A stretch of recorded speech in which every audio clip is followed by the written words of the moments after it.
This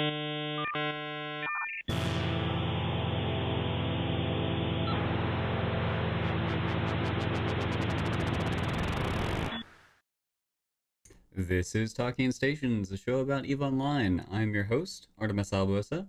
Joining me today in the station, we've got Shen. Hello, hello. And Nick Bison. Good evening, everybody. Good evening to you. It's a pretty calm evening, even for patch day. Patch day tends to be pretty hectic, depending on who you are and what you're involved in. But it seems to be pretty calm, nobody's freaking out, everybody's perfectly calm and rational and reasonable and reacting to the changes. Don't you guys agree?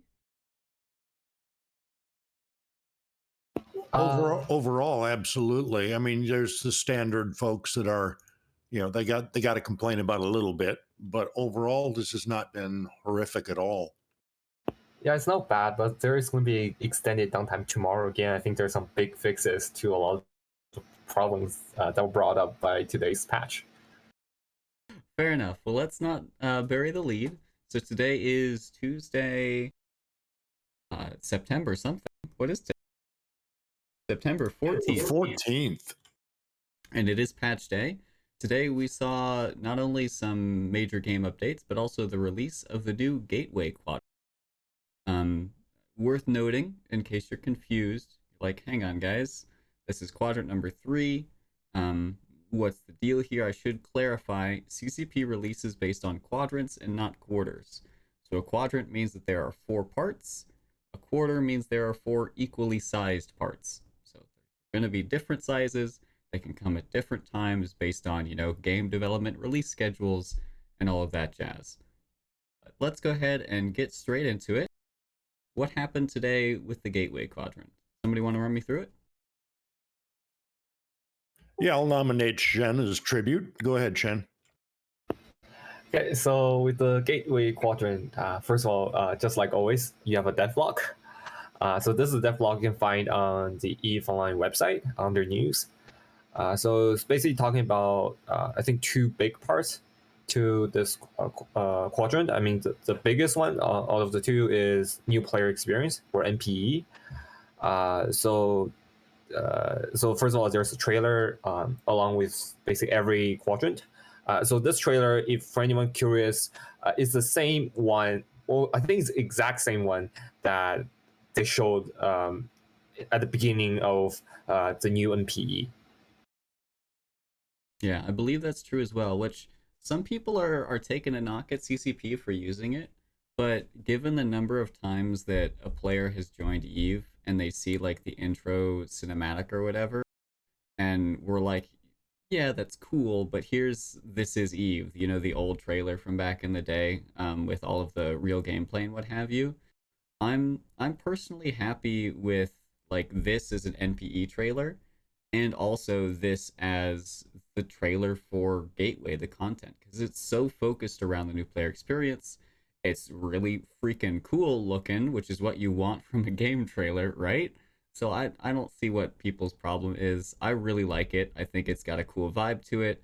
I like the way that it introduces the player as an immortal being and sort of sets you up to be the hero of the galaxy, while also recognizing that you were just a very tiny little part of it that can get into some trouble at a moment's notice. So actually, I do agree, right? Like, I think CCP has done a lot of work into this trailer, so I don't see a point of making a completely different one. But I think they can do something better, which is up until I think this point. Before that, it was all cinematics, so it's all about battlefields, all how cool EVE is, and all those details to ships and to stuff. But here comes to the storyline. So maybe what they can do is maybe cut off there and then maybe put something more about this quadrant or more cinematic scenes into this and make it somewhat of a different trailer, so we don't get those people who complain, or just maybe something different. Oh man, I love the scene with the exploding Nestor. If you are an audio listener, there will be a link in the show notes so you can go and check this out, because it is just really freaking cool looking. I am super impressed, but that I'm biased, obviously. So I would agree. introducing more real gameplay could be helpful. I like that Aura, her little pop-up, is in there. I like that it shows you as the capsule relative to you as a ship. They still have like the spaceships flying around sort of thing, which is in every trailer, but it's not in a real like Eve scenario, which is interesting. But I mean, it's an artistic choice. You got to get people into the game, right? All right, what else do we have Or besides the? maybe this is a hint, like walking station is back. Who knows? Well, What you else don't came? you don't want to yeah, you want to show them gameplay, but at the same time you don't want to show a fleet zoomed out, so you just have icons and an overview. That would probably run a lot of folks off. So we got the new NPE, we got the new trailer. What else came or was announced or described with this gateway patch? Or not patch, quadrant, excuse me. Yeah. So as the name of this quadrant suggests, so this quadrant will be a gateway. So which means that this will be somewhat shorter. This quadrant will be somewhat shorter compared to the last one, definitely, because the last one I think is longer than usual. But this one will even be shorter than the first quadrant. It will start today. The recording on September 14th. It will run until November only. Yeah, so it acts like a gateway between quadrant 2 and quadrant 4. So what's the significance about quadrant 4? Some people may ask. That's the time when CCP, I would say, promised the redistribution phase is going to start, which means that resources and everything is going to come back to the game, which a lot of people are excited about. So yeah. Well, yeah, and that I think, to kind of jump on that particular point, I don't think they're going to just let all the resources, everything dump back in. I think it's going to be a gradual, like we're kind of seeing a little piece of it now with the ice being the respawn rates on the ice moving back to like in HiSec, where they were at 4 hours and it was daily. Now it's 6 hours. So folks are out there getting ice again. Yeah, let's use that as a jumping off point. Worth mentioning two more things from the Gateway Quadrant blog. We had the launch of the new skill UI, the skill plan UI, the skill plans themselves as a feature, and then also the new skill queue, which we've covered pretty in depth on previous shows. So you can go check those out if you want to deep dive onto how that looks, or just log into game and play around with it yourself. Also, Eve is coming to the Epic Store, which is a storefront for PC users and maybe Mac. Is Epic on Mac? I don't know. But it coming to that storefront, which is pretty cool. Easier access for players who prefer that particular marketplace. Let's dig into what many would consider to be the meat of today's patch, which are the patch notes rather than the dev blog itself. And we get some surprising detail. Nick, you already mentioned the ice changes, so while I find those, you want to give some more detail on that? Well, I'm not sure how much detail, other than the ice is going to spawn in the original designated systems again, which I'm seeing happening. Haven't seen any of the wandering ones yet, but then again, I haven't looked terribly closely. And we're on a 6 hour respawn once it gets mined all the way out. So that's a definite increase also. So you kind of know where they're going to be, and you know about how long till you got to go get it again. So that's making some folk happier.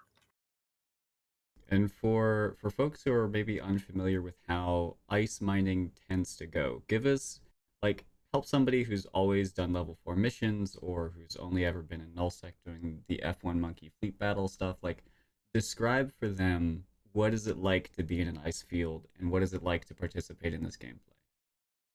Well, ice fields are a little bit different, because they show up as a on your, not in the overview, but on their scanner as you can warp to it kind of It's a item. probe scanner.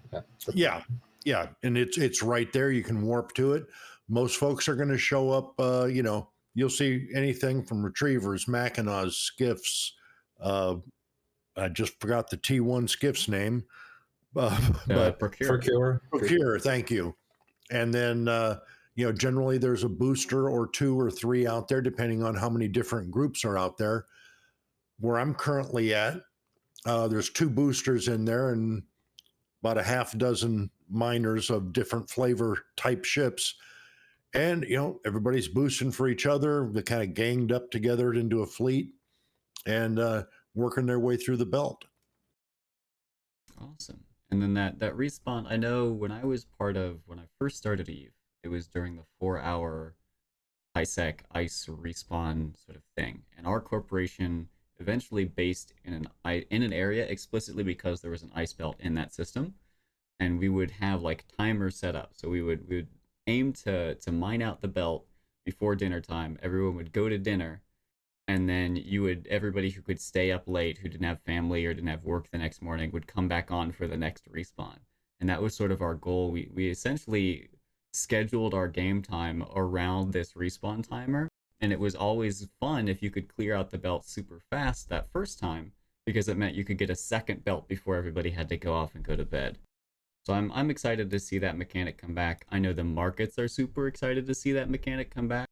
We want to quickly talk about potential impacts for this increase in the supply of ice. I think, we'll probably see, it might take a better part of a week for generic ice prices and fuel to drop some, because they were hovering in the, an individual fuel block in the 18,000 to 22,000. They're roughly around 28 to 30 right now. So, basically a 50% increase since this scarcity. I figure it's going to take a little bit for that to ramp back down, because folks are going to be a little leery initially, and I don't blame them. And also, I think it's worth to mention that this 6-hour timer, I think, is same as before the 4-hour timer, which that it doesn't care about downtime.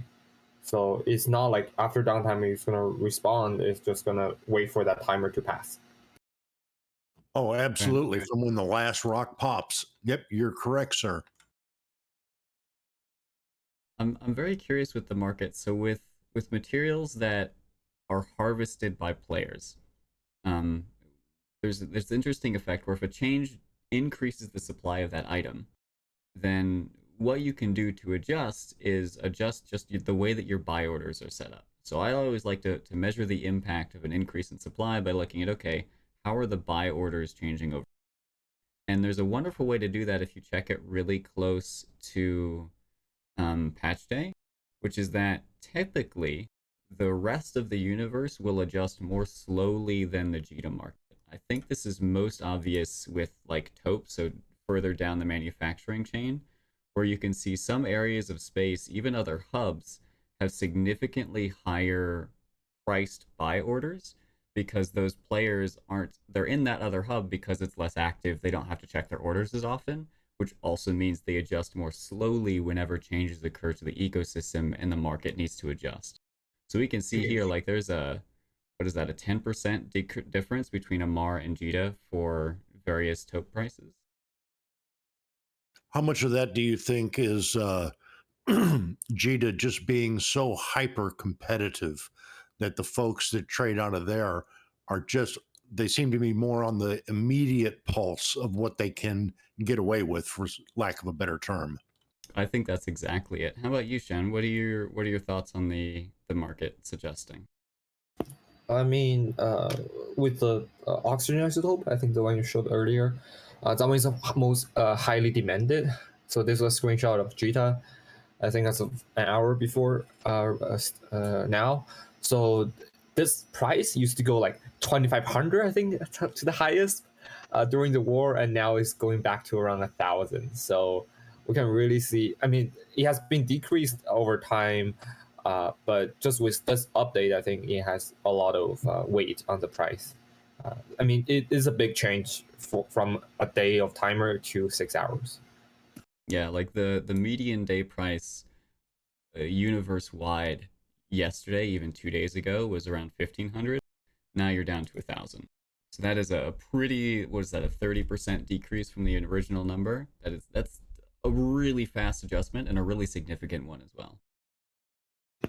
Yeah, for people just don't know why oxygen isotope is often one of the more popular ones compared to the others.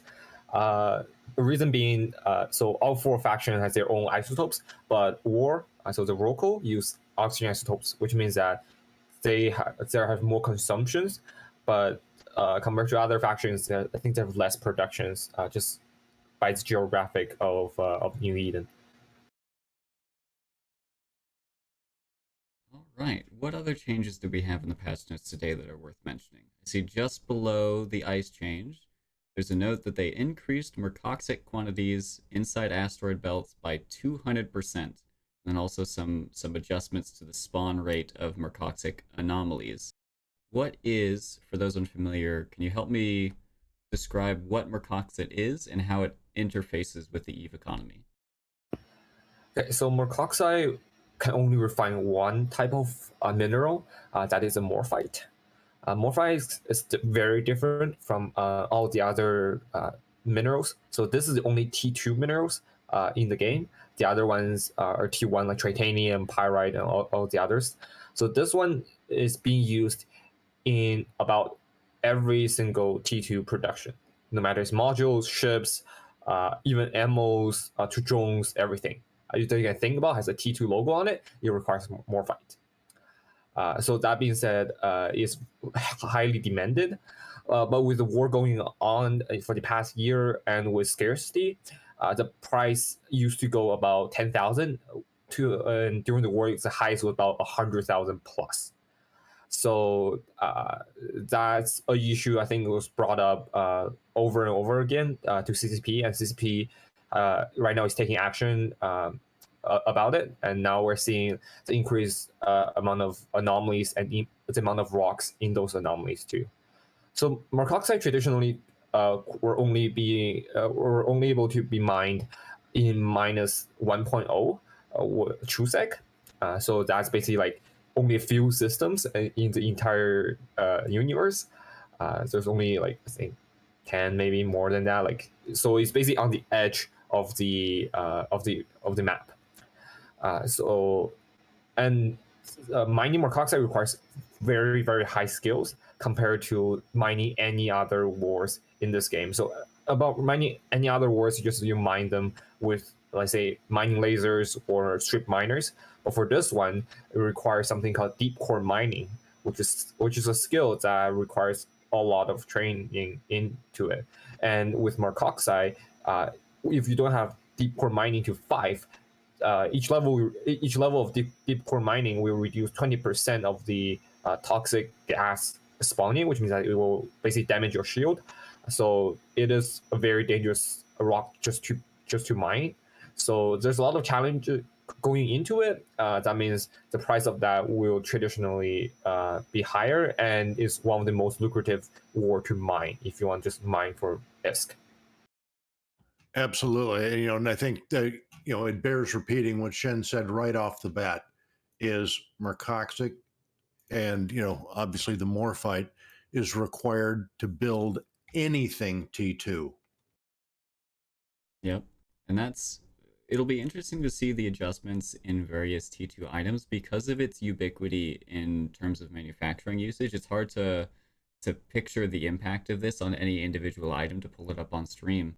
But just as an example, you can see in the price history for buyers, like it was 92K was the average for buyers, were even higher than that the further back you go 2 days ago. But now today, if you look in Jita, the largest or the highest price buy order is 69,000 ISK. So that is, again, almost a 30% decrease in the, or no, it'd be a little bit less, 20 to 30% decrease in the amount buyers are willing to pay to purchase this mineral, given the increased supply that we're seeing coming to the market, or we're anticipating is going to reach the market. We've had some people in chat who brought up, very worth noting, that all of this stuff is mined in nullsec. And the markets that we talk about, these trade hubs, are in highsec. So in order for us to see all of this stuff get to market and the production spin up, there has to be people hauling it, mining it in nullsec, and then bringing it to highsec to sell or to manufacture themselves. Now the folks that are Yeah, but the bulk of your, well, I say the bulk, that may be inaccurate. And Valmir in chat brings up a good point, about it, that it's, that it should be a basic mineral. Well, it's never been a basic mineral. It's always been a null mineral. Most of the production that I'm familiar with of T2 items happens in nullsec. The folks that want to make a profit off that bring that morphite up to high sec to sell it off. But a lot of T2 production happens in null. Yeah, so for example, big hack fleets, so hack stand for heavy assault cruisers. Those are T2 cruisers. And people bring, like, FCs bring like a full fleet of them, like 250 of them out sometimes. So they're being demanded on very, very high quantity. So Munings, Eagles, Cerberus, Zealots, all those ships are, so they have doctrines around them, which means that people produce like a lot of them on mass scale. All right, got to make a quick correction here. Valmir, our buddy in chat, mentioned he wasn't referring specifically to Mercoxit. He was talking about your base T1 minerals that aren't in high sec anymore. Okay, I kind of see your point. And I assume that you're referring to the ones that were generally considered low and null sec ores that were available on the high sec moons that we were mining. If that's correct, yeah, I'm with you on that. And hopefully that's going to get loosened up a bit. Not back the way it was, but at least allow us to get some of it. And for the viewers who are maybe less familiar, back during the resource redistribution phase, this was pre-scarcity, CCP made the change to essentially have minerals which could only be harvested in specific areas of space. So high sec, only place that you can get tritanium. Feldspar isn't spawning out in low sec or null sec. Low sec is where you'd get isogen and noxium, and then null sec is where you'd get zydrine, megasite, morphite. One correction, it's not exclusive for some of these minerals, it's just the main supply where the vast majority of it is going to be found. You can find small amounts in other areas of space for some of them, but the vast majority that's going to be flooding the markets and supplying these large fleets of munins is going to be coming from one particular area of space. So I think that's what we're talking about. Yeah, and also, so just to that point, it's not actually that hard to basically transport a full load of jump freighters with compressed ore can have a lot of minerals in it, because the ratio from compressed ore to actual minerals is very high. That's why you see, let's say, one compressed mercoxide is 10 million ISK per unit, and this thing is only 0.1 cube. And a morphite is about 60 or 80,000 ISK per unit. So you can really see the price difference, and you can imagine, do the calculation about how much will 1 unit of compressed mercoxide refine into how many units of morphite. Indeed. So it'll be definitely worth watching how this impacts the T2 market over time, both the minerals and the ships, but also those nullsec miners out there having more lucrative ore to go and search for. What other changes have we had? In addition to changes to Mercoxit, looks like there's also been some adjustments to some low-sec ores, Jaspet deposit sites. Those are low-sec, right? Help me out. Yep, correct. Yep. But it looks like those changes were just to the volume of each individual asteroid rather than the total amount available. So it's going to be easier to mine theoretically, but all of the amount in the universe stays the same.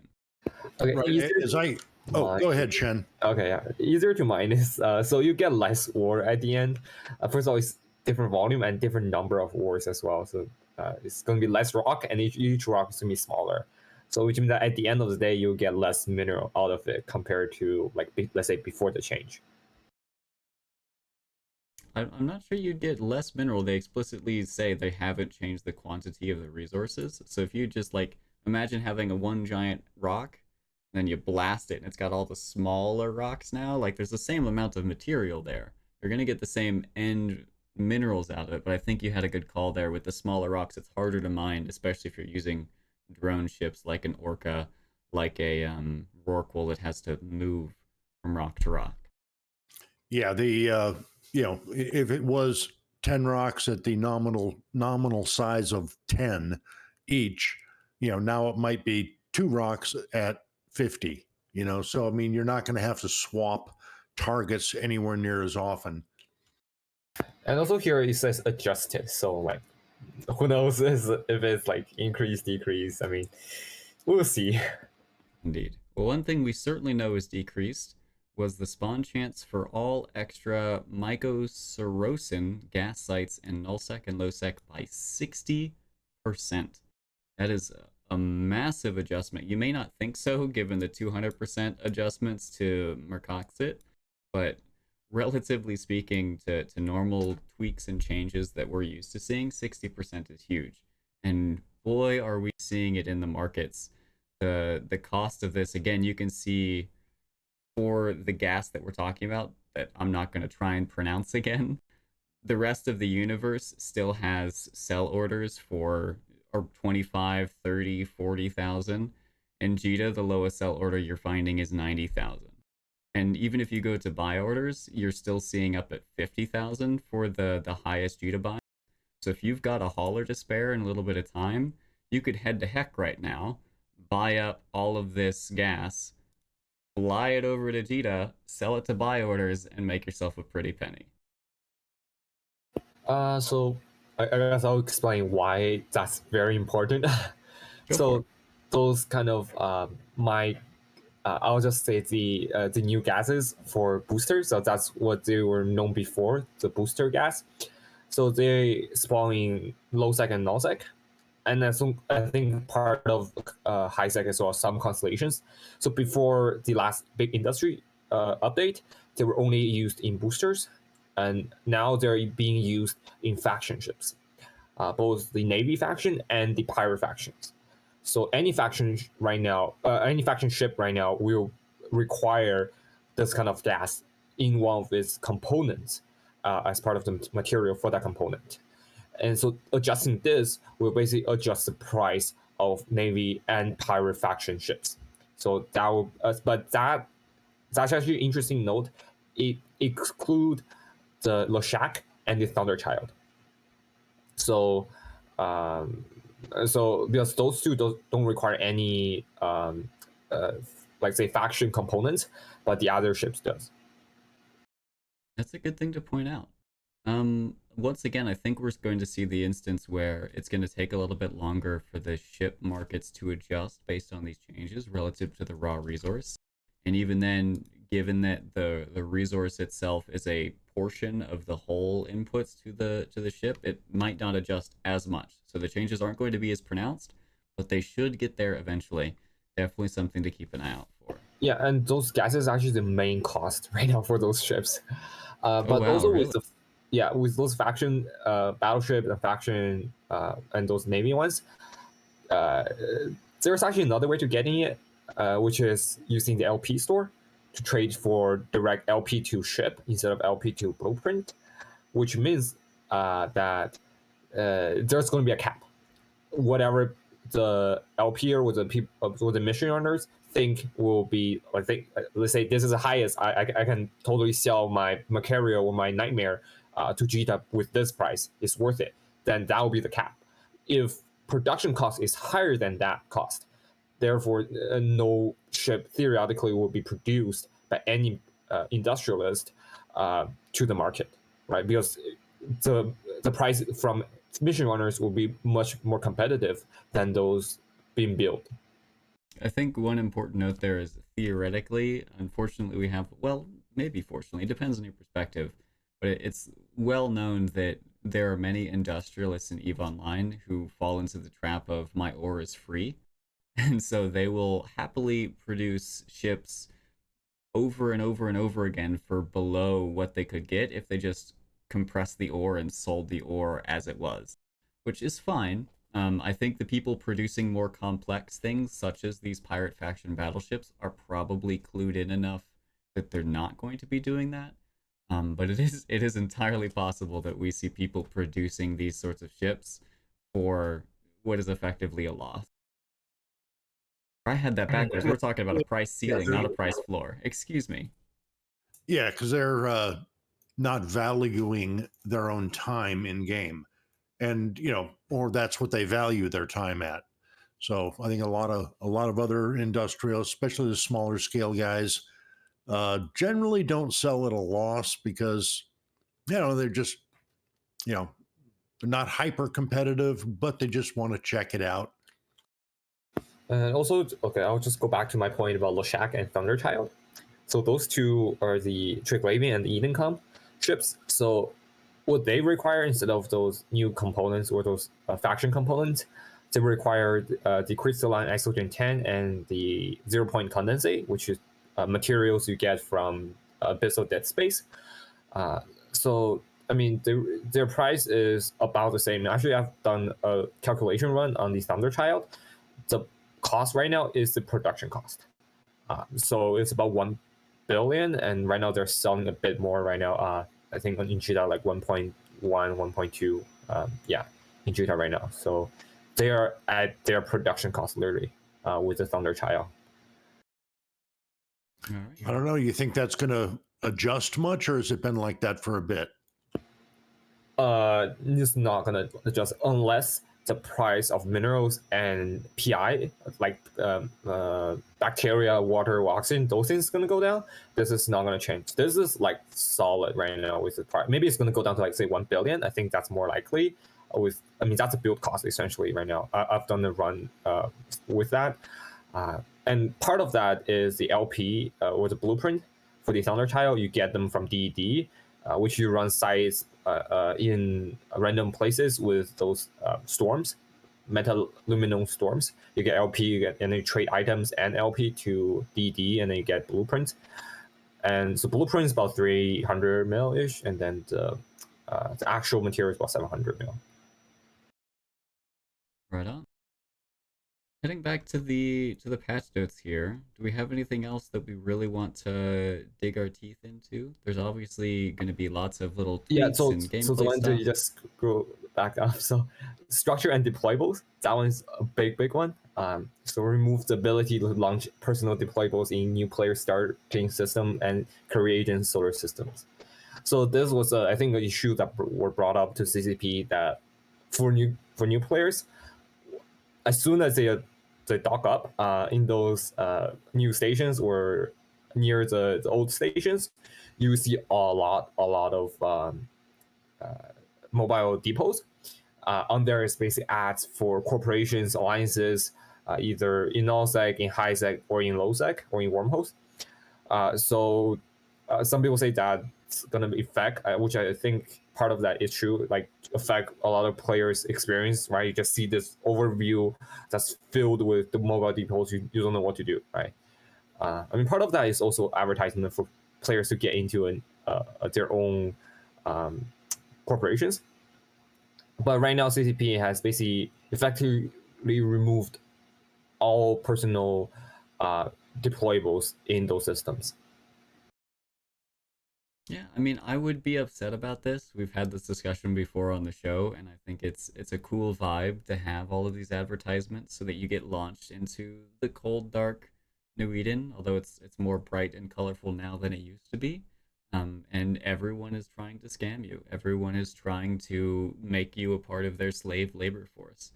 The reason that I am less concerned about this is that CCP did a really good job with the NPE and with the design for their new air stations and such of putting those let me find a screenshot here in the video of putting all the advertisements everywhere. So you still get that vibe as a new player coming in. It's just CCP branded and like in-universe stuff as opposed to players. It's a trade-off I'm willing to make. I can understand how with the default overview, if that's something they couldn't change, this is a compromise that they had to make. All right. Anything else that we'd like to discuss? Is there a new station in Pator? Does anybody know anything about this? So remember the Liberation Day event? Mm-hmm. At the end, there's points for different tribes, and the Thacker won. the race. And here's their reward, a station in Pator. Oh, that's awesome. So congrats to those players who contributed to the Mimitar Liberation Day event. I really like those events. We were talking with, we had a discussion going in our Discord about what were people happiest with in terms of what they experienced in their gameplay during Quadrant 3 and the Foundations Quadrant. And I think Quadrant 2, excuse me, thank you. And one of the people we were chatting with, I forget their name, brought up that their favorite part was the Stargate Trailblazers event, where you would mine ore in order to contribute to the construction of new Stargates, which I'm really a huge fan of, providing these opportunities for players to shape the universe in ways outside of like solve mechanics, because that's really cool. Of course, we also have the changes to the UI with the skill queue interface, the update to your character sheets. You guys can log in and check those out. I'm a huge fan with it. I know there's a lot of people who are going in and nitpicking the design choices. I do just want to put out a general PSA, like, visuals are subjective. You have people who are driving the direction of the art style for EVE Online for a reason. And you have people who it's their job to match that art style with the utility of the interface itself. So definitely, like, if there's a bug, if there's something that is preventing you from participating in a certain style of gameplay, let them know. But if you just don't like the way something looks, don't temper your expectations a bit, because other people have different visual tastes than you do. All right, well, that was the huge patch that dropped today. Just one more thing. There's more? First of all, What I missed? It's a gameplay. So its second point, a structure will no longer be eligible for be carrier contract destination if it's still onlining. So this is actually, I think, a big scam point. I think so. A lot of people were using Ganking Courier contract to basically scam people, to basically bring them to this station where you cannot dock up, and then you're waiting there right outside of it, and then catalyst on your face, and like, yeah, that kind of stuff. And also there's some icons I think changed. For example, the Mercurial that we just saw has changed its new icon. Yeah. So I think there are a few of them, but I don't see any of that being mentioned. Yeah, the Megathron as well. It's something that happens every once in a while. I'm not sure what causes it. The last one I remember was like the Dramiel, or not the Dramiel, the Daredevil had its icon changed, so it looked particularly funky. I don't know. It doesn't seem particularly important to me. If you really like, if all of your ships just stay in your hangar, you never actually fly them, so all you see is that little ship icon. Okay, I can appreciate how you would be negatively impacted by changes to that icon, but other than that, I think it's a bit overhyped. We have somebody mentioning that the functionality was changed with the character sheet, where now when you click into the skills icon, you go to the skill categories and like skill plans rather than the skill sheet itself. It's 2 clicks. Before you had to open your character sheet and then go to skills. It's still 2 clicks. Come on. It's, yeah, and it's, you know, I was playing around with it just a little bit this morning, and it's going to take me a little bit to get the hang of it. But at the same time, it took me a while to get the hang of our current skill queue when that came out. So it's just a learning curve that us old guys got to figure out. Yeah, and with it came a lot of like increased functionality. So now you have the ability to add up to 150 different skills into your queue at a single time. So you can get really long skill plans in there. You can also have no longer the 24-hour limit on alpha accounts. What's up, Nick? Well, isn't there also the, and I haven't had a chance to play with it yet, but skill planning. So you have the ability to create a skill plan for yourself and trade them. Yeah, that skill plan thing, I personally think that's going to be huge in terms of the way that new players are brought into the game and set up the way that their skills work and interact and choose their career path. I personally think it's going to be huge. That's just my personal opinion. You can feel free to disagree with it, but I love these new skill plans. I think they're going to be a very welcome addition to the game for anyone coming in new. I Uh, do want to mention as well, we had someone discover in our Discord that there is a limit to the alpha skill queue, and that's specifically the 5 million skill points. So people are trying to spin up new alpha alts with a new longer queue that they can have. They can just set it and forget it for a few months, and it'll be ready when they need it. But you are still capped. If your queue goes over what would accrue 5 million skill points, it won't let you start it. It will remain paused. That's something to keep an eye out for if you're trying to set a really long queue on your alpha account. yeah, so I think a few more points. One is that the fact that we don't see the icon changes on this patch note, maybe it's a bug. I mean, there's going to be extended downtime tomorrow on the 15th. So maybe they will address that. Maybe we'll see like a normal logo back. So who knows? And also with what's I gonna say with the with the ESS. So the old ESS, the faction ones that you used to be able to deploy to space. Those ones, I think, a few months back from now, they were CCP were telling players that if you have them left in your hangars, please go sell them to NPCs. There's going to be like I think 3 months or however much time were left, and now the buy orders are removed right now. So those things I think is going to become historical evidence or historical collection items, I guess. Yeah, collector's items, absolutely. I mean, I I guess wanna, could can I interrupt? And I want to jump back on the skill thing. Just one last thing I'd like to bring up is it is a pretty radical change what we're looking at on, the old way may have been clunky, but it was marginally intuitive. I'm actually having a little issue with it being not as intuitive as the other one. So I definitely get some of the frustration some of the players are having. I'm not frustrated with it yet. I'm just kind of went, okay, it's going to take me a while. I'm glad you brought that up because that brings up an interesting nuance to the discussion. For older players, what seems intuitive to us is very much shaped by our experiences with the old system. So if we're used to, I need to go set my skills, this is how I do that. If we go to a new system, any breaks from those old conventions is going to seem unintuitive to us. We don't have the mental muscle memory for those actions now. But a new player coming in who hasn't interacted with those systems is going to have a different intuition due to the lack of those previous experiences.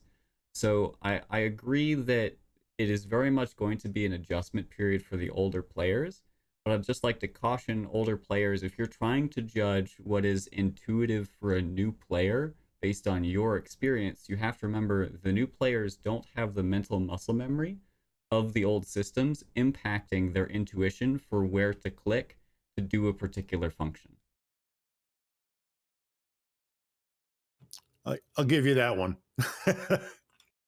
All right. I do want to hop on the extended downtime train. So there was an extended downtime today, the 14th, for the deployment of this new patch. There's also going to be a longer extended downtime tomorrow, Wednesday, the 15th of September. It's supposed to last up to an hour, I believe. And they're going to be rolling out a bunch of different things. People are theorizing maybe some fix to some UI bugs. There also has been some confirmation by CCP Chimichanga, fantastic name, about some technical back-end work that's going to be going into the wild tomorrow, which quite frankly is all way above my head, but I'm sure some of the third-party tool developers out there are going to be particularly excited about these changes. We also have some interesting things for more third-party developer stuff. A little while back, there was a change made to some authentication systems that removed a feature that was more of a bug. It wasn't a feature, but it was just left in there so people used it like it was. And it seems like some stuff has been fixed, even with CCP's own first-party tools related to that. So that's pretty cool. Just interesting things to keep an eye out for. The EVE Online universe is so weird in the way that there's the universe in the game, and then there's the massive community and the technical universe outside the game that help us players interface with it, which is really cool. Yeah, if I remember right, it had something to do with the JSON scripts in Java, probably. That it was a version that they didn't mean to leave in or something that they took out. And a bunch of folks, obviously our third party community that just creates some awesome stuff for us, it broke a bunch of stuff. Fortunately, a lot of it has been fixed. I know me personally, I was unable to use Pathfinder for a little bit, but that's back up and running. That's the only tool that I personally noticed. I do feel kind of bad for the developers, but I mean, changes are going to happen to the way this stuff works. We've been through 3 different versions of the API ESI as a whole. It was like what XML to start with, then it became the API, now it's the ESI. So it just comes with the territory, I suppose. Going back and refocusing on in EVE Online, the New Eden universe, we've got some player news happening. You may recall we did a lot of coverage, and even there's a monument in the game for Katya Se, who did the full trek around New Eden, visiting every system and blogging along the way. Well, someone else is now challenging the record for how quickly this can be done. The new pilot, Henrique Ornales, Arnolds, I don't know, did it apparently in less than a year, which is insane because I think it took like 7.5 years for Katya to complete it. This is just really, really cool stuff. And we're actually going to have both of these pilots on this coming Sunday to talk about their experiences and walk us through what it was like. So that's going to be really cool. Something to keep an eye out for. I love just everything Signal Cartel does, not to mention these individual players, but Signal Cartel, the organization, just constantly pumping out cool things, and I love it. All right. Do we have anything else that we want to discuss? We are coming up on an hour. We were having a really great conversation before the show started rolling about the different ways that people go about mining. Particularly like styles of mining fleets. It was spawned by the patch notes changes to the ice and how ice was respawned. We were discussing, okay, how do you take advantage of this? Nick was walking us through his mining setup. And then Shen comes in and he talks about his mining setup in nullsec.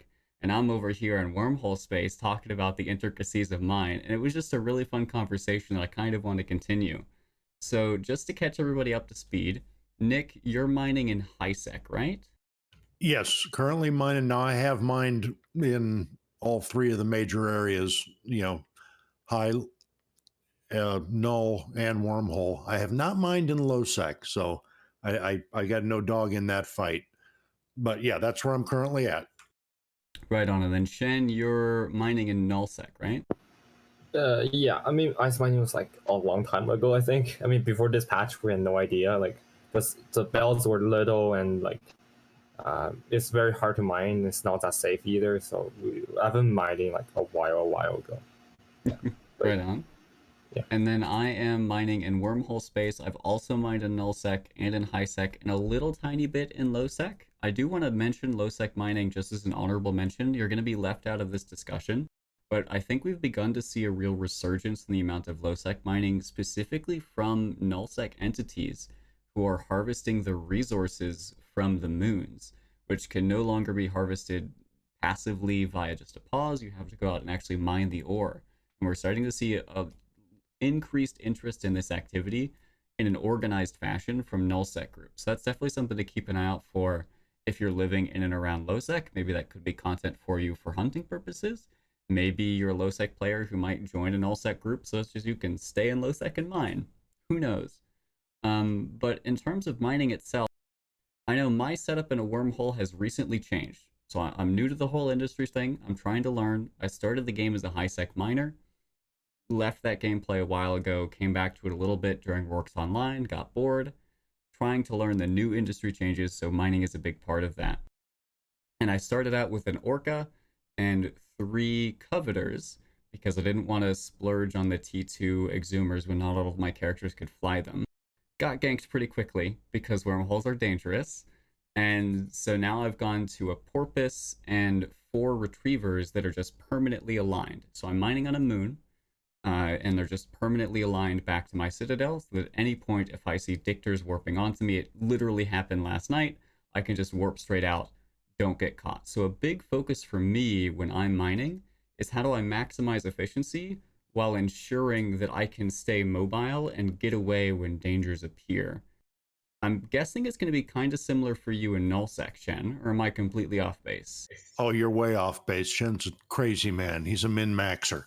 Okay, walk us Go through it, ahead, Shen. Shen. I mean, also like when you see news in system or in Intel, yeah, you do take precautions. You do just align out and like when they're one jump away, you do that. I mean, it's not as safe. I mean, for example, if they are like in T2 battleships or T2 cruisers, they can easily take you down before any like people arrive to help you, and they can just warp out to a safe, cloak up, just wait for the timer, and then need to jack out. So it's really a game about like try to avoid instead of just take heads on in nullsec. Fair enough. And you're specifically referring to Rorqual mining, or are you also doing subcap mining? Subcap, maybe subcap. I mean, Rorqual was like back, way back in the days. But right now it's just subcap mining, like porpoise. We also use a lot of porpoise. Reason being, like Rorqual is way too slow to align out and to not get caught. I mean, there's that micro drive trick. You can just align like within 10 seconds. With an orca? No. In nullsec, all you do is throw a couple of Higgs anchors on it. That way your 70% speed is about 14 meters a second. You park on the far side and motor across, and you're already aligned and ready to go. I mean, that is an option, but usually is porpoise, like a lot of times. I mean, there's not that big of a difference in terms of the boost effect. It's just how many command boosts you can fit without rigs, and the amount of ore they can hold in your ore hold. Orca is more like a mobile base for a lot of high sec people. I know a lot of people in high sec, they use Orca as their mobile home. They move because it has a ship maintenance bay, which means that you can put in mining ship, combat ship, any sort of ship, like missions, whatever you want. I mean, that's not the case for Rorquals. Rorquals, you can only put in mining ships or industrial ships, and there's an industrial core module on it. That means it's very restrictive in terms of safety. Well, and you've got basically your industrial core. You're self-tackling yourself for 5 minutes at that point. And that's just the nature of what a Rourke is.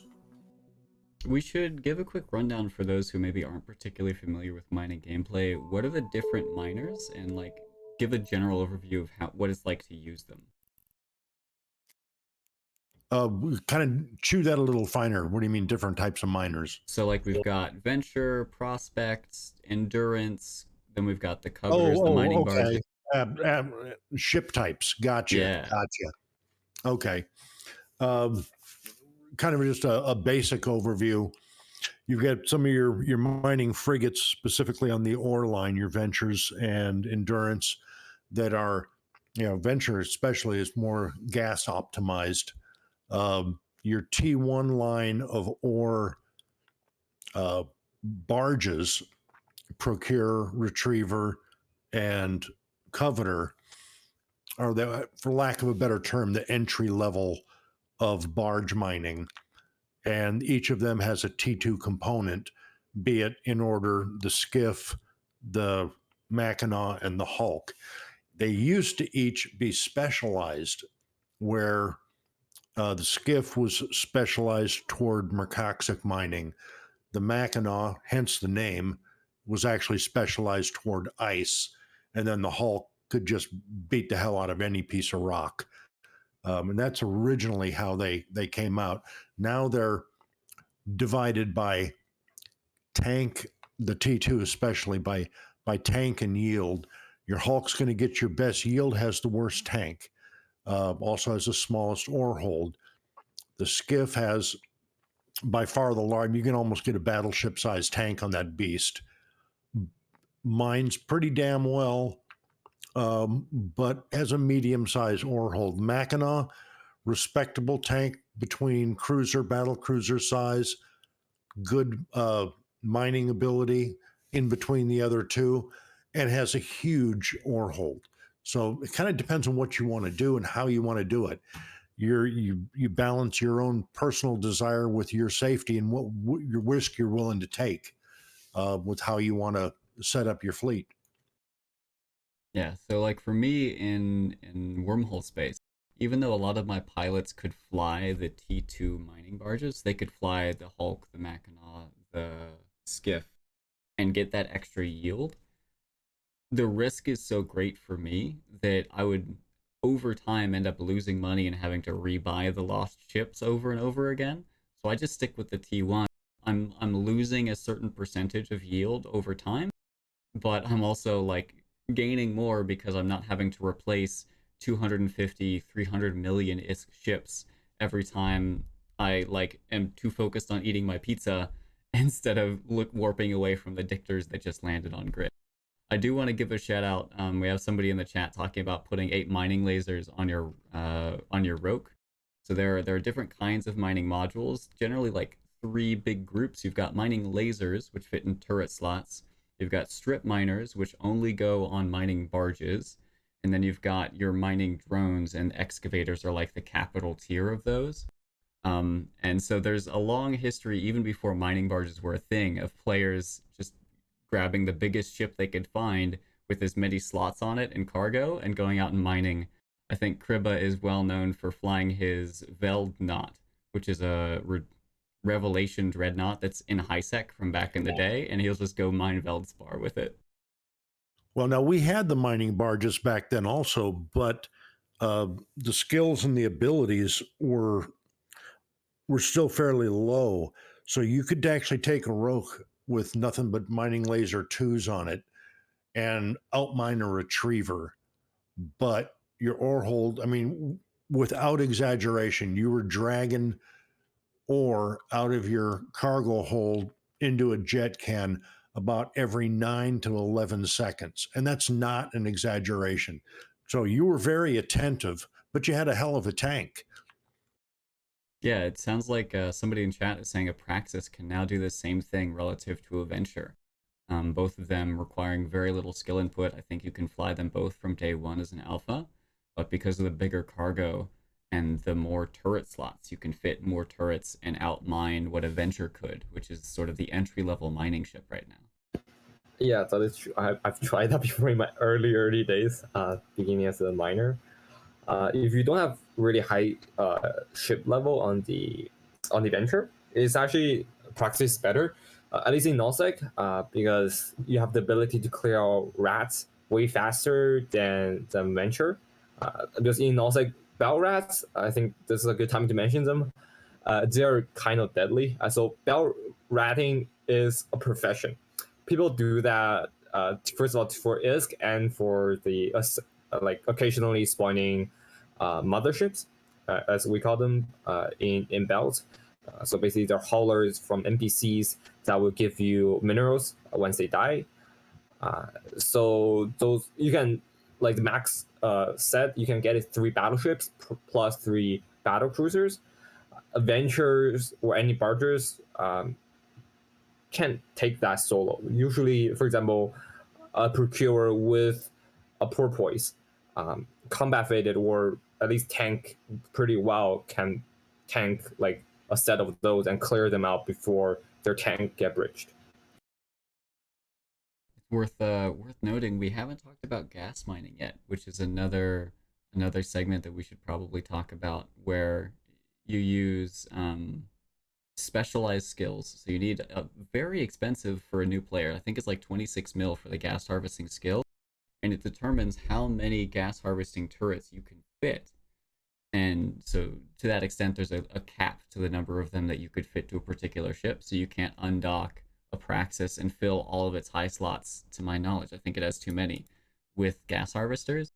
but they're also more effective. And certain ships, such as the Venture or such as the Prospect, have bonuses to the effectiveness of it. So that's also another avenue of this we should talk about. But I want to refocus back in our original discussion and looking at the differences between our various mining setups. So I'm going for my average mining fleet. I'm on a moon. I'm in wormhole space. My biggest concern is safety. So I am perma aligned out with Higgs anchored Porpoise plus retrievers, the Tech 1 mining barges. So I want low cost, decent output, and they're always aligned out. Nick, what's your setup for HiSAC? Okay. Generally, it's now I don't. I'm not a min maxer, so I am not set up for max yield. I'm set up for balance because I'm in high sec, and we do still have people like safety and code hanging around, which are a blast. Every one of them I've talked to has been a riot. And plus, just your for lack of a return, knuckleheads that just like to mess with miners, and that's cool. But I'll generally either run an Orca that has remote shield rep, run 4 boosts on it, generally 2 mining and 2 shield. I don't care about the mining charge preservation that lets your crystals last longer because I really don't care. And my Mackinaws, generally I'm running 4 Mackinaws and a Orca, or if I'm icing, it'll be 3 or 4 skiffs and a porpoise or an Orca, depending if I'm lazy enough. I may want to move one of my Orcas over there. Again, I'm always set up for tank first, and I'm a very attentive person to what's going on. So I'll get my ore, but I'm not going to go crazy about it. Right on. And then Shen, you were doing talk about the rook mining first that you used to do, and then go to the subcap mining that you're doing more often now. Yeah, I guess. I mean, I think a lot of people want to hear what Oracle mining is like. You have Oracle, and you have those excavator drones that only Oracles can pilot or can use. And you do a box with a Sino account. So that's something I don't think HiSec or LowSec does. Or I mean, maybe LowSec do, but like definitely not Wormhole, because there's no Sino that you can jump to the Wormhole. But like, it's really important to have someone to be able to call in people right away if you're, let's say, being hunted by a lot of people. Well, if you've got your industrial core going, you can't Sino out anyway. Yeah, well, the point is Sino in people. Yep.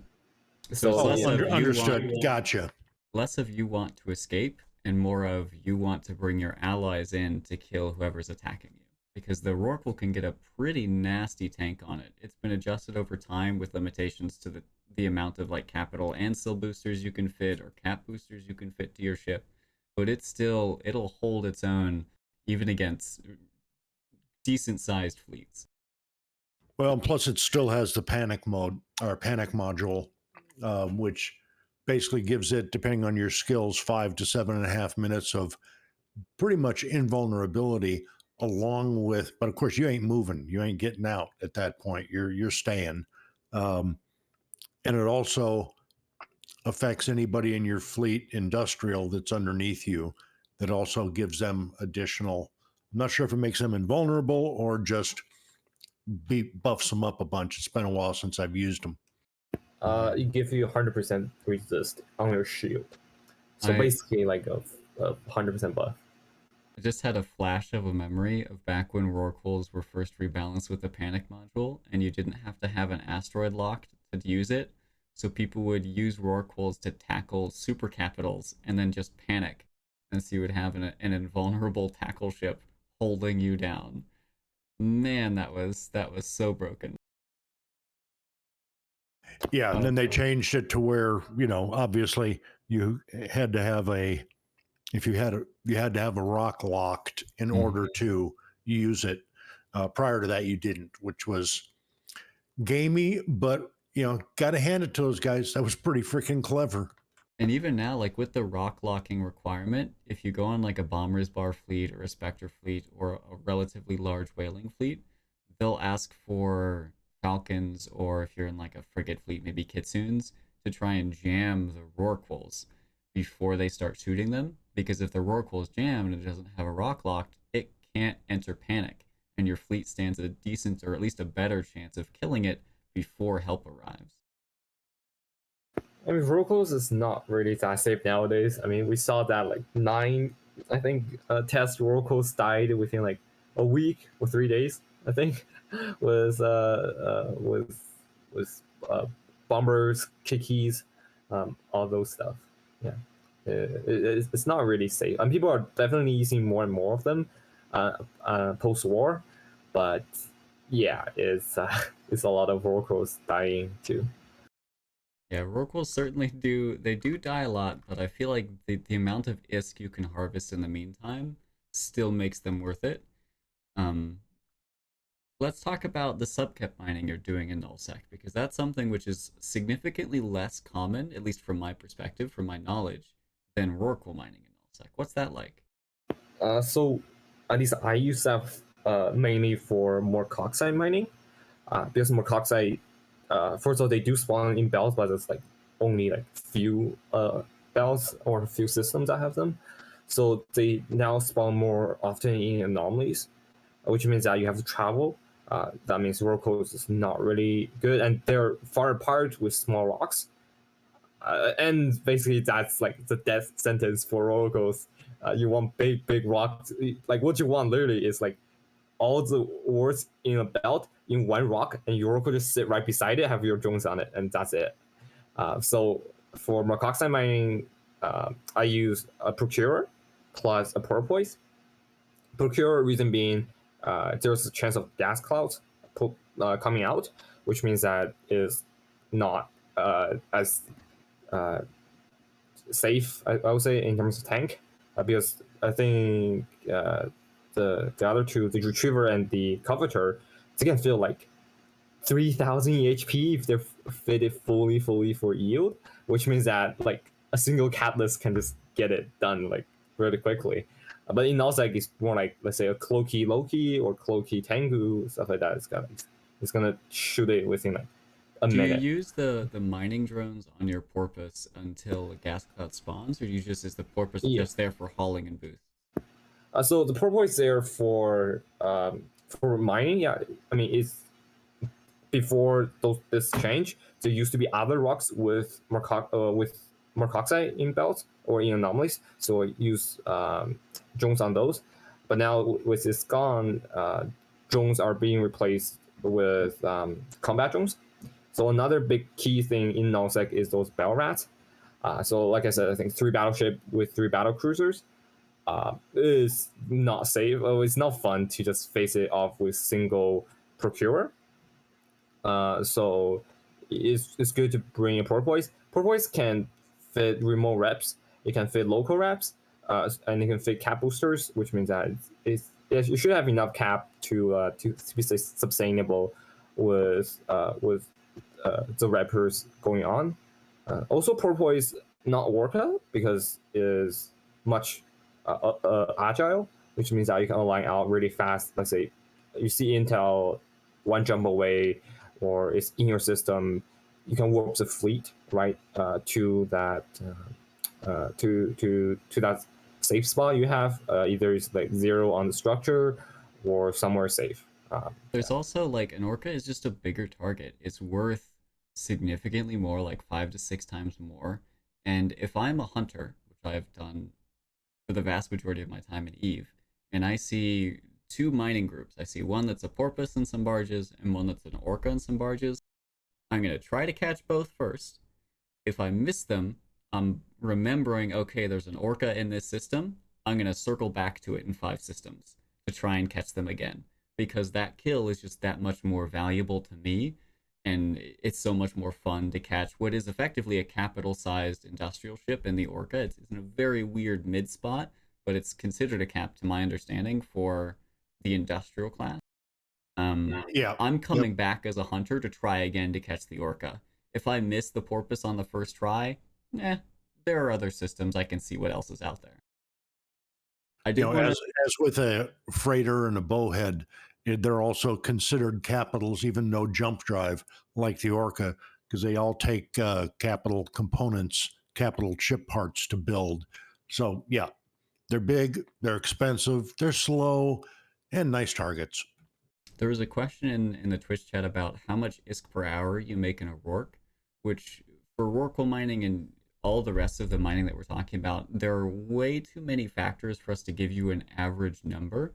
Like with ice, if the belt's gone, it's gone for 6 hours. You're not mining ice anymore. With Rorquals, what size are the rocks? What kind of rocks are you mining? For moon mining, is it an R4 or an R64? There's just so many factors on top of the compounding factors of your skills that make it more difficult to nail down an exact ISK per hour. But I'd highly recommend there's a tool that you've probably heard of before, but I'm going to recommend it anyway for the few who haven't. It's called Eve ISK per hour. It's fantastic at giving you the ability to tweak all of those various settings and really dial in on what your particular setup can do. So I would highly recommend going and checking it out. It is a daunting interface at first. There are plenty of guides online to walk you through it, and it is fully integrated with the Eve Swagger interface, the ESI, so you can log in through your single sign-on and get your particular character's skills. So I would definitely recommend you check that out if you're curious about the amount of income you can generate through these activities. And this is not to mention all of the manufacturing side of industry, which we've actually had Abby Rova and Ren doing a fantastic series of shows going through the different aspects of production.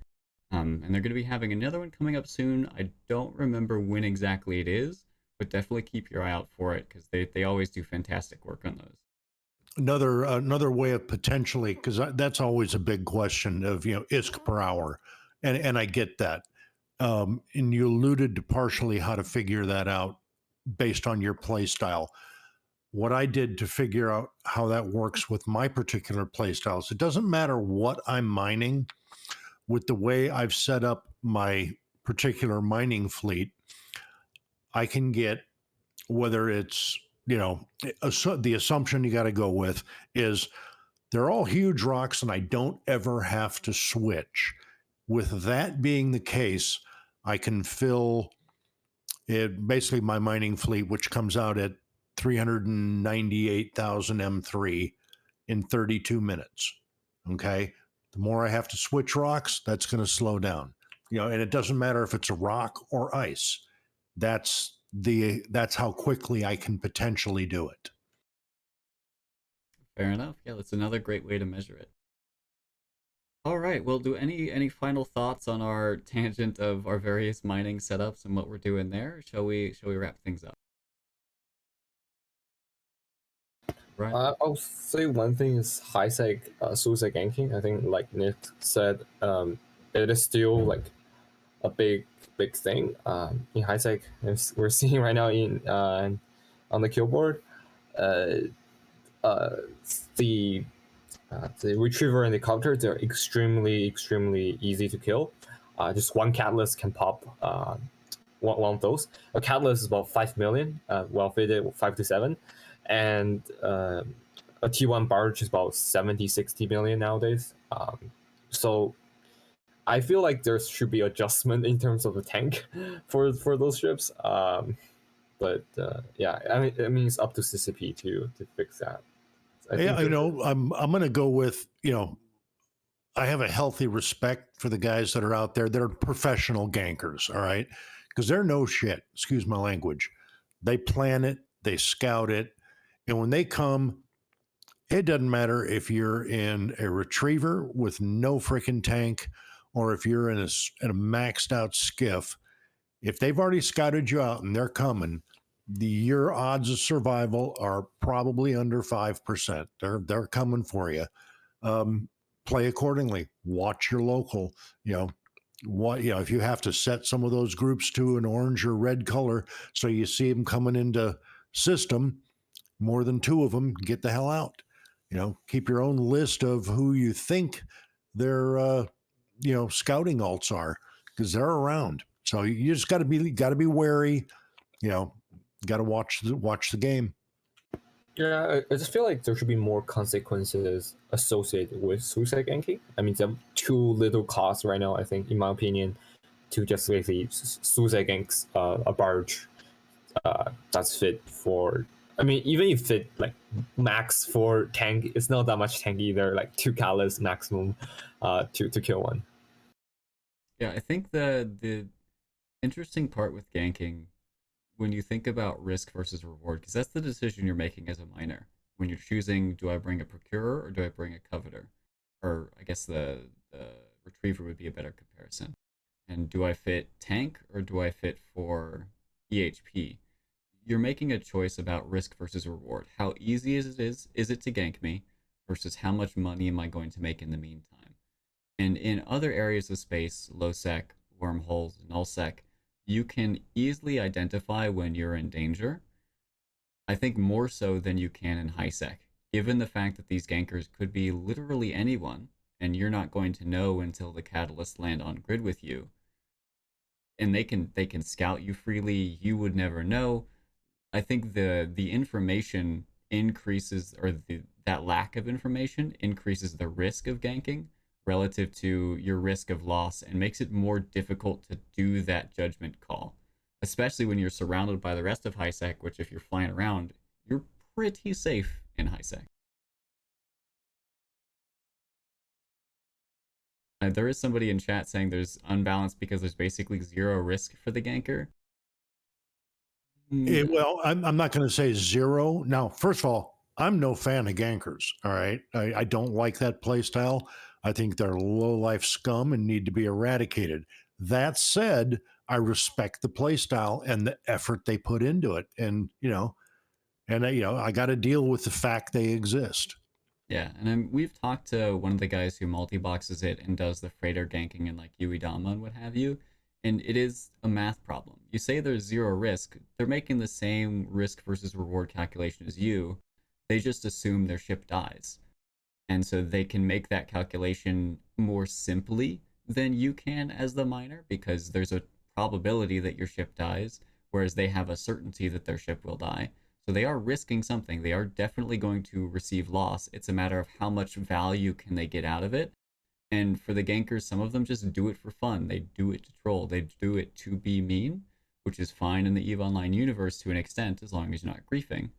And those are the ones which you're going to run into as a miner, where it doesn't matter how tanky you are. If they want to kill you, they're going to kill you. All right, I think we've waffled on long enough about this particular topic. It's near and dear to our hearts, but you can hop on over to our Discord to discuss it some more if you want to. Nick, Shen, any final thoughts on the Gateway Quadrant? It's going to be a short one. I'm personally looking forward to it. I love the new skill changes. I love the new NPE. I haven't tried it since it launched on TQ, but I haven't heard any major changes to it other than various visual pieces and components, so I'm not sure if I'm going to do it now or wait a few months and then try it again with fresher eyes. Any final thoughts? I think I'm just looking for, I think with today's patch is the sign of starting or the beginning of redistribution to for all resources. So I'm just looking forward to that. I think it will be, I mean, for me at least, my life would be much easier with more resources on hand, like lower prices to buy things. Yeah. Fair enough. All right, well, that'll do it for today's episode of Talking in Stations. See y'all tomorrow. Thanks again to Nick Bison and to Shen for joining me. All right. And thanks to all the folks in chat for pointing stuff out and helping us.